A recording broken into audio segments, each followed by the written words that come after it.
Hello दोस्तों, मेरा नाम है अतुल और एक बार फिर से बहुत बहुत स्वागत है अपने चैनल पे। दोस्तों, इन्फिनिक्स जो कंपनी है जो रुकने का नाम नहीं ले रही है। अब इन्फिनिक्स ने अपना नया स्मार्टफोन लॉन्च कर दिया नाइजीरिया के अंदर, जो कि है इन्फिनिक्स स्मार्ट 5। तो दोस्तों, कैसे होने वाला ये फ़ोन, क्या क्या फीचर्स हमें इस फ़ोन के अंदर देखने को मिलती है, साथ ही साथ क्या प्राइस होती है, ये सारी जानकारी मिलेगी इस वीडियो के अंदर। तो दोस्तों, बने रहिए मेरे साथ इस वीडियो में।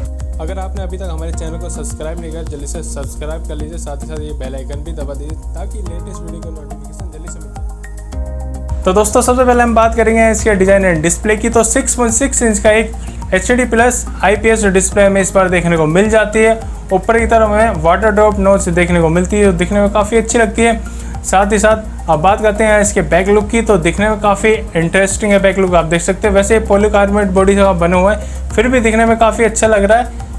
तो दोस्तों, कलर वेरिएंट की हम बात करें तो हमें यहाँ 3 कलर देखने को मिल जाता है। एक आता ब्लू, एक आता ब्लैक और एक आता ग्रीन। तो तीनों कलर काफ़ी दिखने में इंटरेस्टिंग लग रहे हैं। अब बात करते हैं इसके कैमरे पे। तो इस बार हमें बैक में ट्रिपल रियर कैमरा हमें देखने को मिल जाता है। जो मेन कैमरा है वो 13 मेगापिक्सल कैमरा, जो सेकंड कैमरा वो QVG है, जो थर्ड कैमरा वो भी QVG है। साथ ही साथ इस बार हमें ट्रिपल LED फ्लैश देखने को मिल जाता है। अब बात करते हैं इसकी सेल्फी कैमरे की।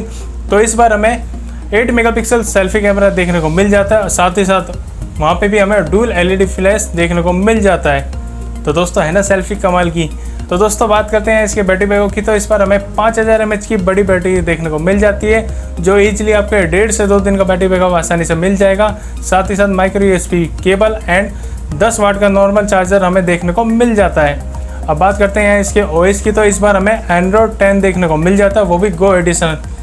अब बात करते हैं इसके CPU की। तो इस पर हमें ऑक्टा कोर CPU देखने को मिल जाता है 1.6 GHz। तो नॉर्मली आप गेम वेम खेलते हो तो आपको कोई लैग देखने को नहीं मिलेगा, लेकिन हैवी गेम के लिए ये प्रोसेसर बिल्कुल भी नहीं है। साथ ही साथ आप बात करते हैं इसके सिक्योरिटी की। तो इस पर हमें बैक में फिंगरप्रिंट सेंसर और फ्रंट में फेस अनलॉक दोनों चीज़ देखने को मिल जाती है। तो दोस्तों, ये 2 वेरिएंट के अंदर लॉन्च हुआ है। एक आता 2GB रैम 32GB इंटरनल और एक आता 3GB रैम 64GB इंटरनल। साथ ही साथ मेमोरी कार्ड लगा के इसकी मेमोरी का एक्सपेंडेबल भी कर सकते हैं। तो दोस्तों, बात आती है इसकी लॉन्चिंग की। तो ये मे भी 21 अगस्त के आसपास ये लॉन्च होने वाला है इंडिया मार्केट के अंदर, कुछ लीक निकल के आई है। साथ ही साथ प्राइस की हम बात करें तो प्राइस लगभग 7,500 से 8,000 रुपये के बीच में होने वाली है, क्योंकि इसका सीधा कॉम्पिटिशन होने वाला है Realme C11 के साथ। तो दोस्तों, ऐसी और वीडियो देखने के लिए वीडियो को लाइक कर देना, अपने चैनल को सब्सक्राइब कर देना, साथ ही साथ ये बेल आइकन भी प्रेस कर देना ताकि मेरी लेटेस्ट वीडियो की नोटिफिकेशन सबसे पहले आपको मिल जाए।